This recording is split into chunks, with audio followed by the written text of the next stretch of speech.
construir a ideia de que existe um Deus justamente usando as ciências da matéria, justamente filosofando em cima disso. Então, quando eu boto o espírito na jogada, eu crio um problemão para o ateu, um problemão, porque aí a dedução natural da existência de Deus se faz de uma maneira muito forte e natural quando eu coloco o espírito na jogada, porque eu acabo com todos os argumentos. Por exemplo, os filósofos vão falar do caos, por exemplo, que é o universo material, eles vão falar do caos, para mostrar que não há inteligência nenhuma, para mostrar que há o acaso.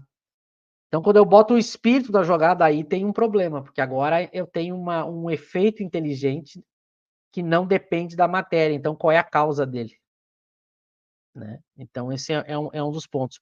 E o outro ponto que o Espiritismo coloca, que aí atende a esse ponto aí da discussão sobre a natureza de Deus, sobre como Deus é, sobre separar Deus da natureza, é a questão do Espiritismo ter a lei de progresso. Então, eu tenho espíritos que conhecem a natureza íntima de Deus, que são os espíritos puros, né? Eu tenho, então, agora, é como se a gente estivesse tentando estudar alguma coisa que eu não tinha nenhuma maneira de saber como é que é, mas agora eu posso me comunicar com alguém que sabe como é. E esse alguém que sabe como é pode me explicar o porquê eu não consigo entender como ele e o que falta para eu entender como ele, que essa é a contribuição do Espiritismo. Quando o Espiritismo coloca o espírito puro na jogada, que ele vai mostrar que o espírito puro tem uma faculdade que a gente não tem, eu soluciono esse problema também. Então eu diria, até em termos de conclusão desse nosso primeiro capítulo, eu diria que isso seria talvez o mais fundamental para a gente ter de contribuição para o Espiritismo na discussão do assunto. Porque as demais discussões, os filósofos já faziam.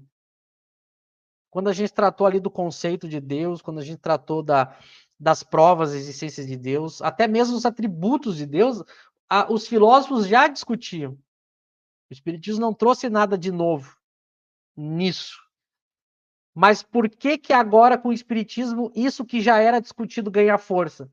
Porque aí sim o Espiritismo coloca esses dois elementos, que é a existência do Espírito e a revelação dos espíritos superiores, que aí sim a filosofia não tinha isso. É muito parecido na ciência, por isso que lá no início do estudo, vocês lembram que eu fiz aqueles esqueminhas lá como introdução, para quando a gente chegasse nessa parte fazer sentido. Lembra que eu dei o exemplo que há muitas coisas que eu preciso de um aparelho para estudar, porque de forma direta eu não consigo. Eu dei o exemplo, né, dos planetas, ou até mesmo dos seres microscópicos. A gente somente com a razão e com os sentidos do corpo, a gente não consegue ter um estudo direto deles. Aí o ser humano desenvolve um aparelho que dá a capacidade agora dele estudar esse novo ponto da natureza. O espiritismo ele faz algo parecido, porque ele, para estudar Deus, como a gente não pode estudar Deus diretamente, por isso que a gente não pode fazer ciência de Deus, mas eu posso agora ter informações de alguém que conhece Deus, que é o Espírito puro.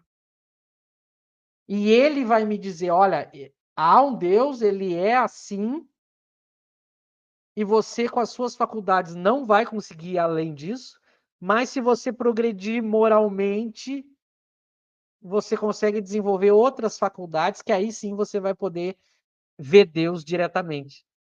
Então, nota, agora eu tenho uma ajuda de um terceiro que me ajuda a esclarecer o processo. Ninguém na filosofia imaginou isso. Ninguém.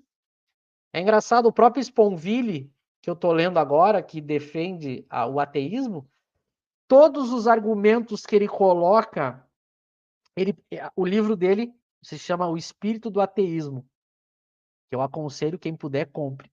O que ele faz no livro dele? Ele ataca todos os argumentos da filosofia e da religião que tentam demonstrar que Deus existe. Ele ataca e dá ótimos argumentos. Só que tem dois detalhes na obra dele que faz o espiritismo crescer ante a obra dele. O primeiro, ele mesmo diz na obra dele que os argumentos dele também não provam que Deus não existe.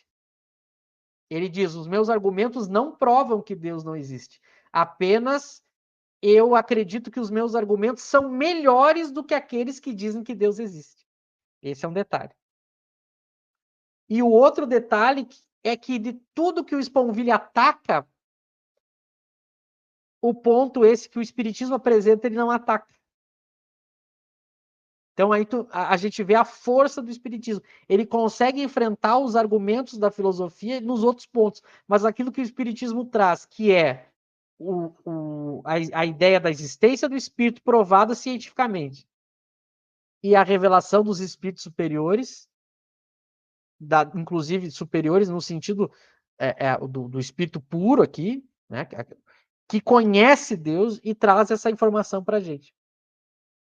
Isso ele não ataca esse argumento. E por que ele não ataca? Porque ele não conhece, justamente porque isso é algo novo que o Espiritismo trouxe.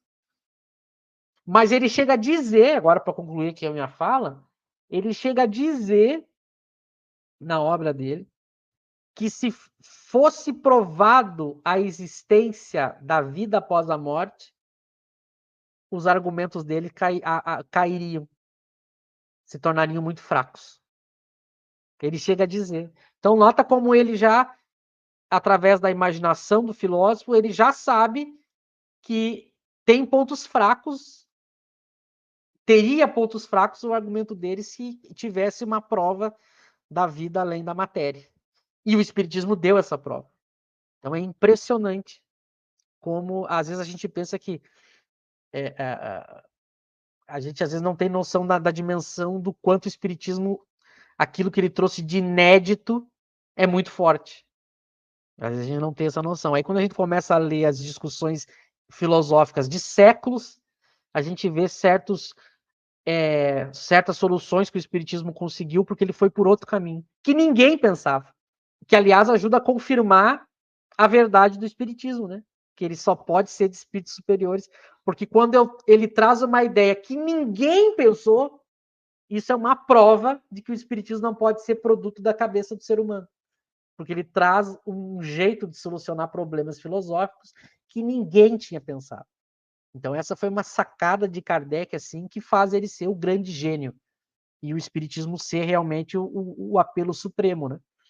Então isso é fantástico.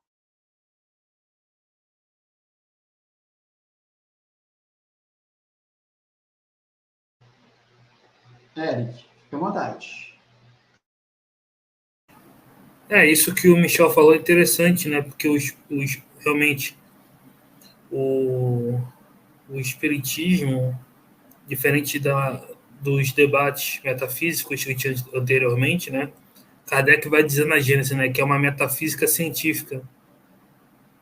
Então, muitos debates, né? Você tinha diversas argumentações de todos os lados, mas o espiritismo se baseando nos dados positivos, né? Da revelação dos espíritos, no controle universal, ele